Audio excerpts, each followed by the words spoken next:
জীবনে অনেকবার অনেক বিয়েতে যাওয়া হয়েছিল। কিন্তু নৌকায় করে কোনো বিয়েতে যাওয়ার অভিজ্ঞতা কোনোবার হয়নি। এই ১ম কোনো বিয়েতে যাচ্ছি নৌকায় করে। আশা করি আজকের এই বিয়ের যাত্রাটা অনেক মজার হবে। এটা কি কাও না জীবনের তো প্রথম দেখি। যাই হোক আজকে আমার মামাতো ভাইয়ের বিয়েতে যাচ্ছি নৌকায় করে।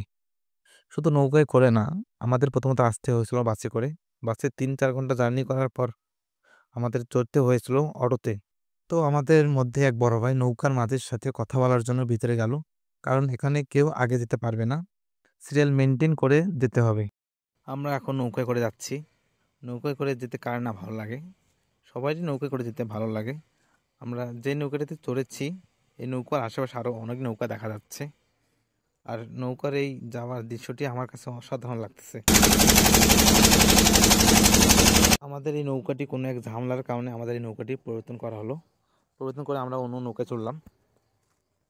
তো এখানে বরযাত্রী সকলে রয়েছেন, তারা অনেক আনন্দিত। কিন্তু এই আনন্দ বেশিক্ষণ টিকে থাকতে পারেনি, কারণ মাথার উপরে প্রচণ্ড রোদ, সকলে অনেক ক্লান্ত হয়ে পড়েছেন। আবার এই নৌকাতে অনেকেই রয়েছেন যারা বরযাত্রী না, তারা তাদের গন্তব্যে পৌঁছানোর জন্য নৌকায় চড়েছেন। অবশেষে আমরা কিনারায় পৌঁছালাম।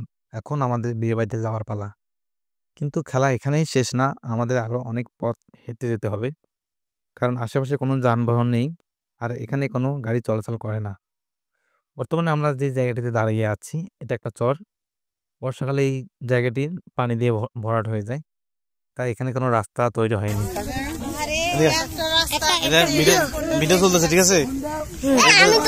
কি পাবা না। অবশেষে আবারও হাঁটা শুরু করলাম। হাঁটতে হাঁটতে দেখি পাশে ধান ক্ষেত। আসলে কি এগুলো ধান ক্ষেত?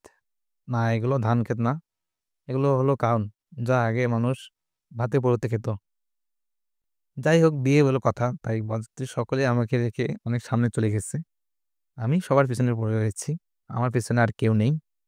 আমি এখন একা একা হেঁটে যাচ্ছি। শেষমেশ আমরা বিয়ে বাড়িতে পৌঁছে গেলাম।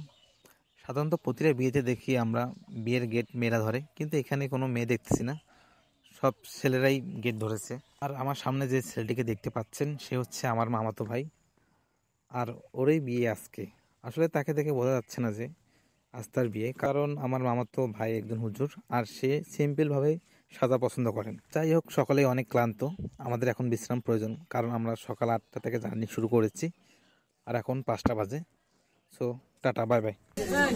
900 দেখবা। 900